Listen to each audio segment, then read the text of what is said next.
Coming out this afternoon. It's a beautiful evening. We welcome you to Harnett County, Dunn, North Carolina. And we're all here to support my friend and your friend, Representative David Lewis. Davis has been a dear friend to me for many years, and he has helped me. I don't know if you call it help or not. He got me involved in politics, so I don't know if that's a help or not. Depends on who you ask at my farm. But because my son says I've abandoned him. But we appreciate all of you coming out. We appreciate your support that you've given David. And let's just give David a round of applause, and I'm going to turn it over to him. Thank you all so much for taking your time tonight to be here. If you came from up the street or quite a few counties away, as I know some of our guests did, thank you so much for your time. I know that usually when you go to these things, the candidate kind of speaks last, but I sort of changed it up tonight because I wanted to have the opportunity to introduce to you a very, very good friend of mine and a man that I admire very, very much. It is indeed a pleasure to welcome Senator Richard Burr here tonight. I have been way before there was Facebook, I've been a big, I've always liked to follow Senator Burr in his career. As most of you know, he first went to the U.S. House in 1994 and was an outstanding member of the House, then went on and is now our senior senator. And I am so excited and proud of the work that he does. I was going, in fact, in my pocket I have his bio, but I'm not going to read that tonight. Where is he? He didn't right leave, here. did he? Okay. Okay. I just wish my wife was here to hear this. I'm going, if I need to stop, I will, but I'm going to, instead of the great bio that this man has and all the things that he does, I want to tell you something that you might didn't know, because he didn't want anyone to know it, at least until after it was done. So I think you know where I'm going to go with this. If I need to stop, I will. All of you probably recall back in March the big Vietnam veteran salute that was done at the Lowe's Motor Speedway. All of that, the idea, the funding for it, and the push behind it, all that was from this man. And the only rule he had is that no elected official, including himself, could speak on stage that day, because the event was not for them, it was for the folks that had served. And I was so moved when I learned that he had worked so hard to put this thing on, and it just speaks volumes to the level of character and commitment that Senator Burr brings. So with that, please give a warm welcome to our U.S. Senator.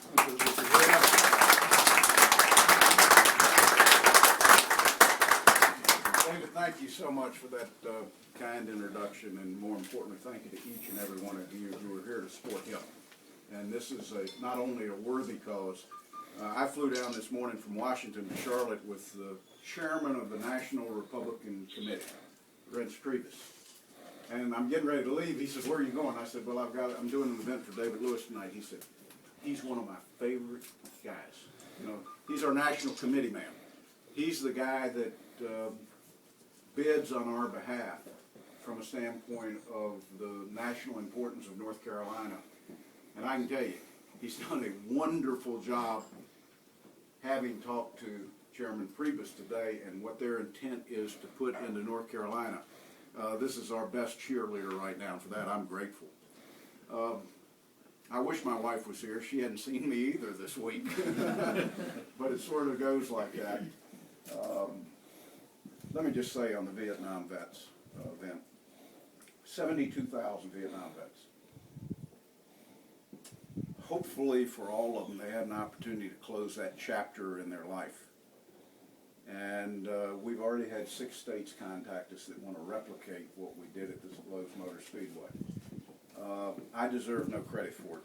Who deserves credit is the Lowe's Motor Speedway, who gave the facility free. The USO, who put together the program without charging us.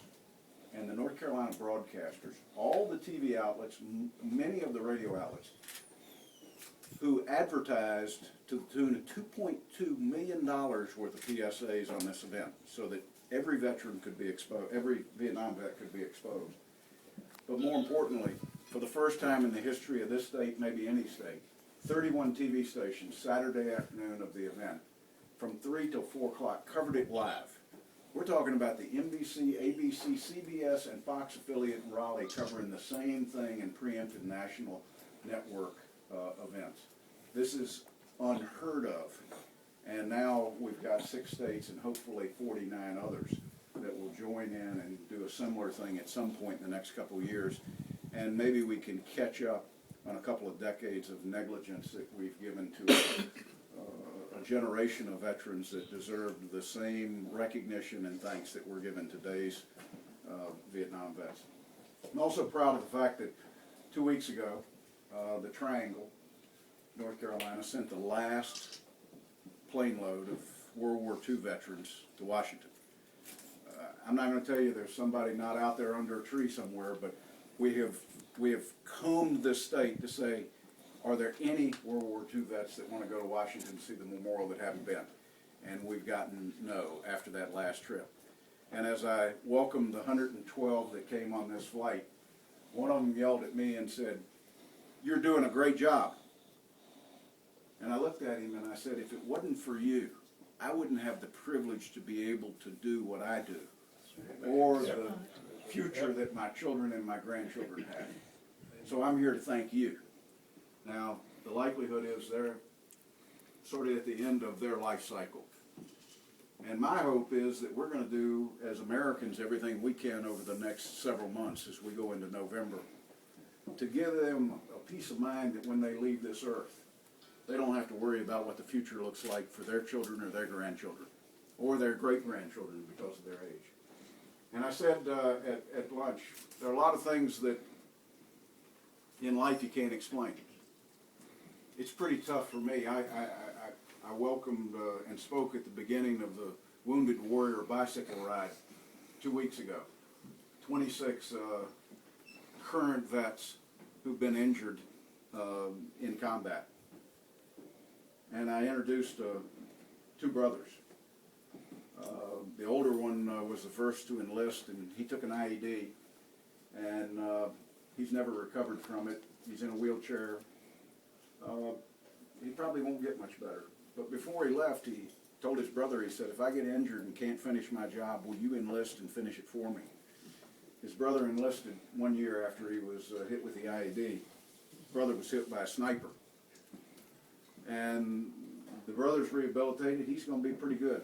He was riding his bike in the Wounded Warrior race, 57 miles, 3 days, pulling his 222-pound brother in a cart. I share that with you to tell you that both brothers were there with their parents. They're younger than I am.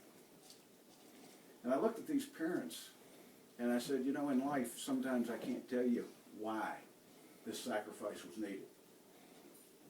But I remembered that morning, now 60 years later, I understood the sacrifice that World War II veterans made so that we could have the freedoms and the liberties, the ability to go down and welcome them and to be the senior senator from North Carolina.